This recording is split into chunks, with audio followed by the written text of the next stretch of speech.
ഇത് 5 പതിറ്റാണ്ട് കാലത്തിനപ്പുറത്തെ അന്നത്തെ വല്ലം ഇടവക ദേവാലയം.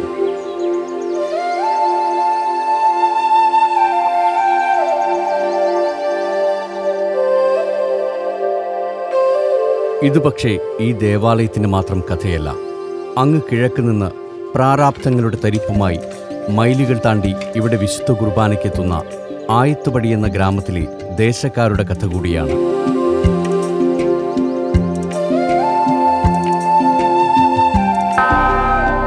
വല്ലം ഇടവക ദേവാലയത്തിൽ ഞായറാഴ്ചകളിൽ മാത്രം വിശുദ്ധ കുർബാനയ്ക്കെത്തിയിരുന്ന ആയത്തുപടി ദേശക്കാർക്ക് ഇവിടെ വല്ലംകരയിലുള്ള ചില സൗഹൃദങ്ങളെ ചേർത്ത് നിർത്താനുള്ള ഒരു അവസരം കൂടിയായിരുന്നു ഈ പള്ളിമുറ്റവും ഓരോ ഞായർ ദിനവും.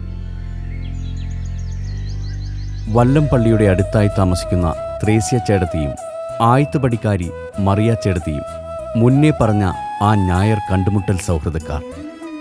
ഒരു ഇടവകക്കാർ, എന്നാൽ 2 ദേശക്കാർ. വല്ലം പള്ളിമുറ്റത്തെ വർഷങ്ങളുടെ സൗഹൃദം.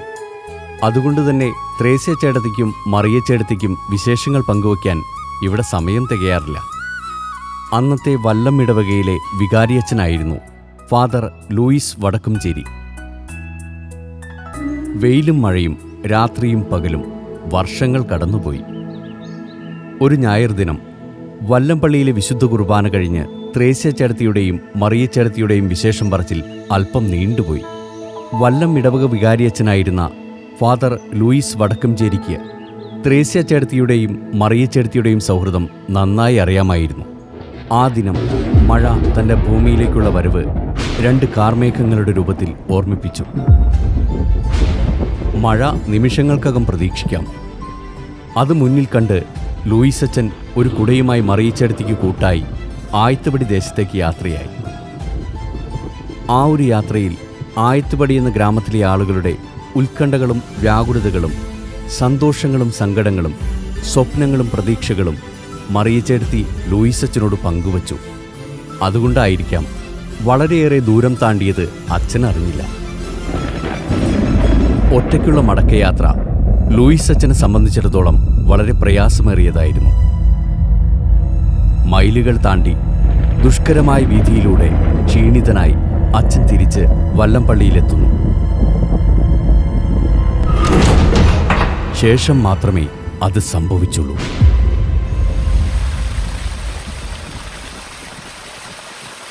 മറിയ ചേടത്തിയോടൊത്തുള്ള ആ യാത്രയിലാണ് ആയത്തുപടി ദേശക്കാർക്ക് അവിടെ ഒരു ദേവാലയത്തിൻ്റെ ആവശ്യകതയെപ്പറ്റി അച്ഛന് ബോധ്യപ്പെടുന്നത്.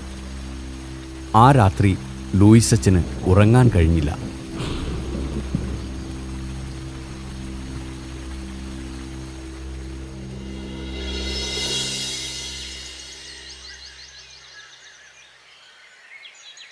ലൂയിസച്ചനെ കാണുവാൻ ആയത്തുപടി ദേശത്തെ കുറച്ചുപേരെത്തുന്നു.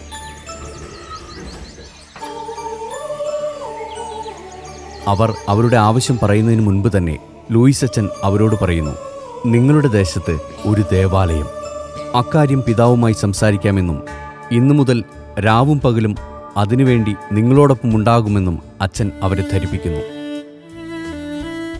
അതൊരു തുടക്കം കുറിക്കലായിരുന്നു.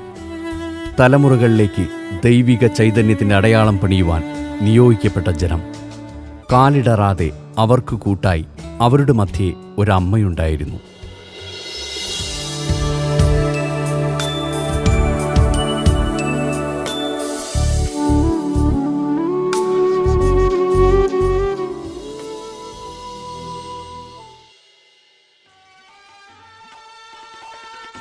ആയിരത്തി 1973 കാലഘട്ടം.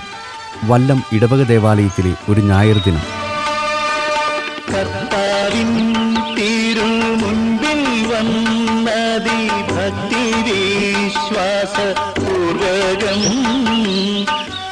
വിശുദ്ധ കുർബാനയ്ക്ക് ശേഷം ഒരു സന്തോഷ വാർത്ത അറിയിപ്പ് രൂപേണ ജനം കേൾക്കുന്നു. നമ്മുടെ എല്ലാവരുടെയും ഒരു അധ്വാന ഫലമായി കൂട്ടായ്മയിലൂടെ കിഴക്ക് ദേശത്ത്, അതായത് ആയത്തുപടി ദേശക്കാർക്കു വേണ്ടി പണി കഴിപ്പിച്ച പുതിയ ദേവാലയത്തിൻ്റെ കൂദാശകർമ്മം അടുത്ത ഞായറാഴ്ച നടത്തുന്നതായിരിക്കും. അതെ, മുളക്കോലിലും മെടഞ്ഞ ഓലയിലും തീർത്ത ഒരു കൊച്ചു ദേവാലയം. ചിലർ അതിന് വിളിച്ചു 1000 കാലുള്ള പള്ളി.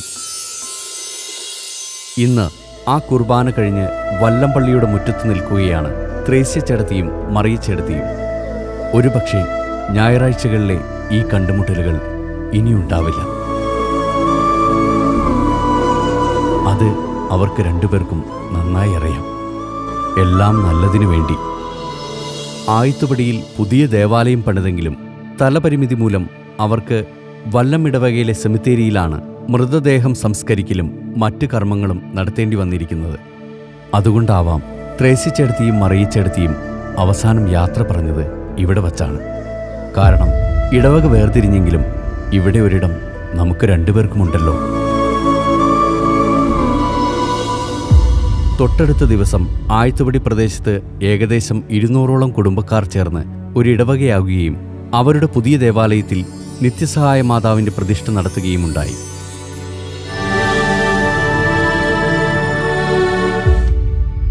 ദിനരാത്രങ്ങൾ പുറകിലേക്ക് ഒരുപാട് പോയിരിക്കുന്നു. തുലാമഴ നേരം തെറ്റി പെയ്തു തോർന്നൊരു സന്ധ്യ. മറിയച്ചേടത്തി കിടപ്പിലാണ്. ത്രേസി ഇന്ന് ജീവിച്ചിരിപ്പുണ്ടോ എന്ന് പോലും അറിയില്ല.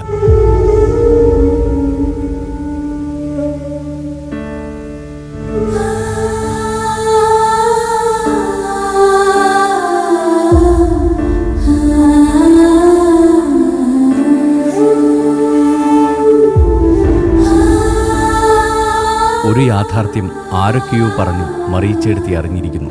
അത് ഇതായിരുന്നു: 1975 ആയത്തുപടി ഇടവക ദേവാലയത്തിനടുത്തായി സെമിത്തേരിക്കു വേണ്ടി സ്ഥലം വാങ്ങുകയും തുടർന്ന് അങ്ങോട്ടുള്ള ഇടവക മരണങ്ങളുടെ സംസ്കാര ചടങ്ങുകൾ അവിടെ നടത്തുകയും ചെയ്തിരിക്കുന്നു. ദേഹി വിടുന്ന നാളിലെങ്കിലും ഈയൊരു മണ്ണിൽ ഒന്നിക്കാമെന്ന അന്നത്തെ ആഗ്രഹം. പക്ഷേ വിധി അത് വിദൂരതയിലേക്ക് മാറ്റിയെഴുതിയിരിക്കുന്നു.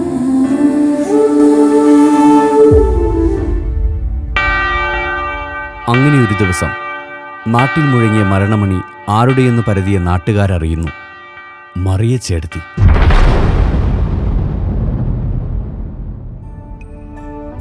ജപമാല പുണ്യം നിറഞ്ഞ ഭൂമിയിൽ ജീവിതത്തിന് ശേഷം മറിയച്ചേടത്തിയെയും ത്രേസ്യച്ചേടത്തിയെയും പരിശുദ്ധ മാതാവ് കൊന്തയിൽ കോർത്ത മുത്തുകൾ പോലെ അവിടെ ഒന്നിപ്പിക്കുന്നു.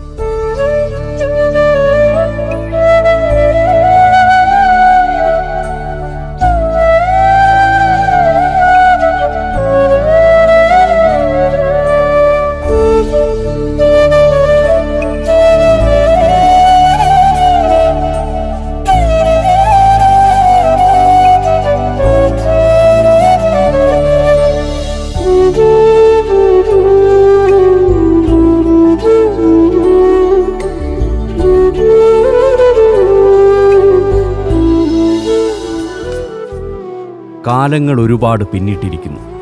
ആയത്തുപടിയുടെ സുവർണ കാലഘട്ടം എന്ന് കൊത്തിയെഴുതിയ ശിലാഫലകത്തോടൊപ്പം ഉയർന്നു പൊങ്ങിയ ഒരു ദേവാലയം ഇന്നുണ്ട്. അതിനുള്ളിൽ ഒരുപാട് മറിയച്ചേടത്തിമാരുണ്ട്.